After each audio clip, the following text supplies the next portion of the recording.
Lu pasti nggak akan nyangka kalau ada satu tempat di internet yang punya fitur kayak bank, mulai dari sistem pinjaman, bunga, ataupun kirim uang, dan kerennya lagi akun lu bener-bener aman dan nggak bisa diblokir sama siapapun. Walaupun akun lu nganggur dan lama nggak dipakai, nah, sistem ini disebut dengan DeFi. Jadi, DeFi itu singkatan dari Decentralized Finance, alias sistem keuangan yang nggak dikontrol sama bank atau lembaga keuangan tradisional manapun. Nah, biar lebih kebayang, gue bakal kasih contoh sehari-hari. Bayangin lu ikut arisan, biasanya ada ketua yang nyimpen duit, terus giliran orang dapat duitnya ditentuin lewat undian. Tapi di DeFi, arisan ini nggak punya ketua. Dan semua duitnya dikumpulin di kotak digital yang dipegang sama smart contract. Dan ini nggak bisa diubah seenaknya. Jadi lu nggak perlu takut kalau ketuanya kabur bawa duit arisannya. Bedanya, di DeFi nggak cuma arisan doang yang bisa lu ikutin. Tapi lu juga bisa nabung dan dapat bunga. Atau minjem duit dengan jaminan koin lu sendiri, atau tukar koin langsung sama orang lain tanpa lewat broker. Dan semua ini bisa lu lakuin dari HP, asal ada internet. Waktu gue pertama kali nyoba DeFi, rasanya kayak aneh banget. Masa iya gue bisa minjem duit sama orang random di internet, tapi nggak perlu ketemu dan nggak ada bank yang jadi perantara. Intinya, DeFi itu kayak dunia paralel dari sistem keuangan yang ada. Di dunia nyata, misalnya kayak bank, lembaga pinjaman, di DeFi itu semuanya diganti sama aplikasi blockchain yang nggak punya bos tunggal. Dan kerennya lagi, semua orang bisa punya kesempatan yang sama buat ikut. Jadi, kalau di dunia nyata lu butuh rekening bank atau KTP buat bisa minjem duit, tapi kalau di DeFi, yang lu butuhin cuma dompet kripto dan koin lu sendiri. Gimana, simpel kan? Tapi ini baru awalnya doang bro, gua sengaja bikin simple biar lu nggak pusing.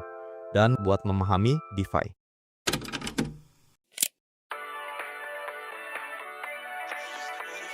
Ternyata, di dunia DeFi, banyak banget yang bisa lu lakuin.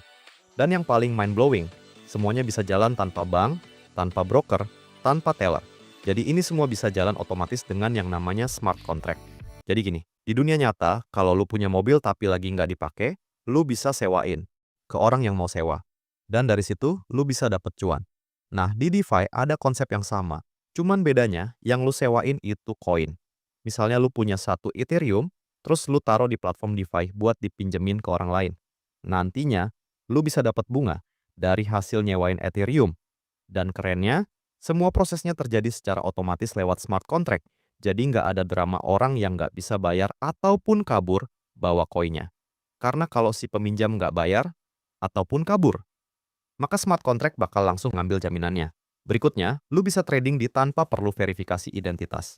Di DEX, lu bisa tukar koin langsung sama orang lain lewat smart contract, tanpa harus daftar akun, tanpa harus KYC, contohnya DEX kayak Uniswap atau PancakeSwap. Lu bisa masuk cuman modal connect wallet doang, terus lu tinggal pilih aja koin yang mau lu tukar.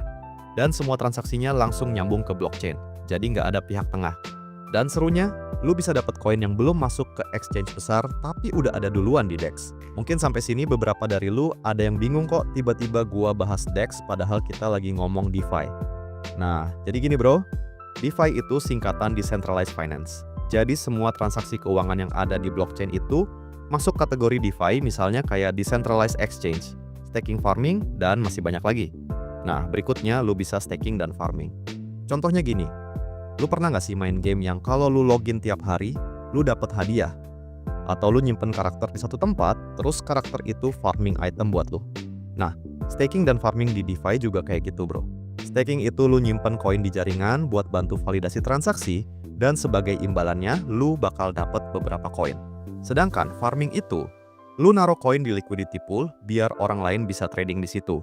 Dan lu bisa dapat bagian dari setiap biaya transaksinya. Waktu gua pertama kali staking di Solana, gue cuma taruh koin, terus tiap beberapa hari gua lihat saldo nambah. Rasanya kayak punya tanaman yang tiap minggu berbuah sendiri. Kalau diibaratkan, DeFi itu kayak mall raksasa yang isinya ada bank, pasar, tempat rental, dan warung makan. Tapi semuanya buka 24 jam nonstop. Jadi kalau lu mau jadi pembeli atau jadi penjual, itu bisa bro. Atau bahkan lu cuma nongkrong doang sambil nyimpen duit biar bisa berbunga. Juga bisa. Nah, kedengarannya seru banget kan? Tapi di balik semua fitur keren itu, ada juga sisi gelap yang bisa bikin orang kapok main DeFi.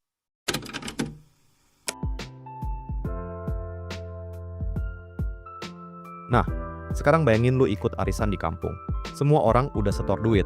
Giliran lu sebentar lagi, tiba-tiba ketuanya kabur dan bawa semua duitnya. Nah, itu contoh rug pull, tapi versi dunia nyata.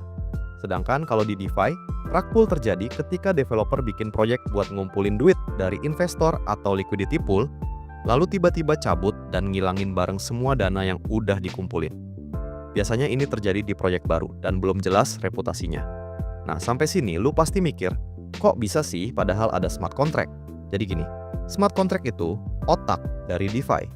Dia yang ngatur semua aturan transaksi. Tapi masalahnya, kalau kodenya ada bug sedikit aja atau celah, hacker bisa masuk dan bawa kabur dananya. Jadi ini itu ibarat kayak lu punya pagar di rumah, tapi lubang gemboknya ternyata gampang dibobol. Bahkan proyek besar pun kadang masih bisa kena. Makanya banyak platform gede rela bayar mahal buat audit kodenya. Berikutnya, lu bisa kena impermanent loss. Nah, biasanya ini dialami sama orang yang nyimpen koin di liquidity pool. Jadi gini bro, bayangin lu masukin 2 token ke pool, misalnya ETH dan USDT, dengan nilai yang seimbang.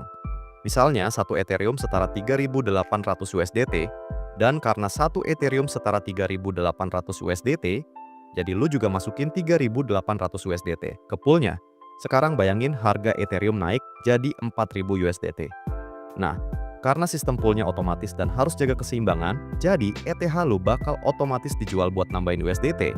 Ke poolnya ini bertujuan biar keduanya tetap balance. Berikutnya lu butuh gas fee buat setiap transaksi. Jadi, gas fee itu biaya transaksi yang ada di blockchain. Misalnya di jaringan kayak Ethereum, kalau lagi rame banget, harga gas fee bisa mahal banget. Makanya banyak orang pindah ke blockchain lain yang gas fee-nya murah. Jadi gas fee itu bisa diibaratin kayak biaya admin buat setiap transaksi.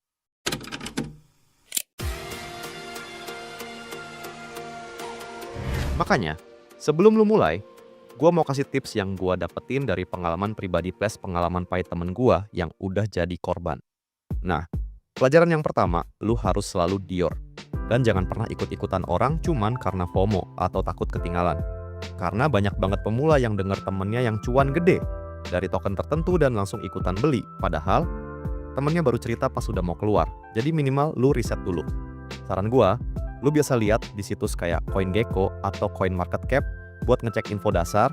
Atau kalau lu mau riset lebih dalam, lu bisa masuk ke Telegram Discord mereka buat baca obrolan komunitasnya. Dan kalau banyak spam yang bilang to the moon, lu harus mulai waspada.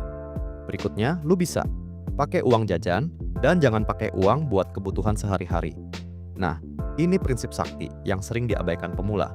Jadi lu cuman boleh naruh duit yang kalau hilang pun, hidup lu tetap aman-aman aja. Jadi jangan pernah pakai uang panas buat masuk DeFi. Jadi, main di DeFi itu seru banget.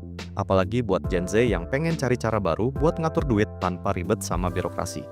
Tapi ingat, ini bukan dunia tanpa risiko. Lu yang pegang semua kendali, jadi lu juga yang tanggung jawab. Makanya, sebelum lu nyemplung lebih dalam ke dunia DeFi, lu harus ingat mantra sakti anak kripto. Dior alias do your own research. Lu boleh dengerin saran orang, tapi keputusan akhir tetap harus lu yang ambil. Karena di dunia DeFi, yang bisa ngejaga duit lu cuma diri lu sendiri. Jadi jangan FOMO. Nah, mungkin itu aja untuk video kali ini. See you in the next video.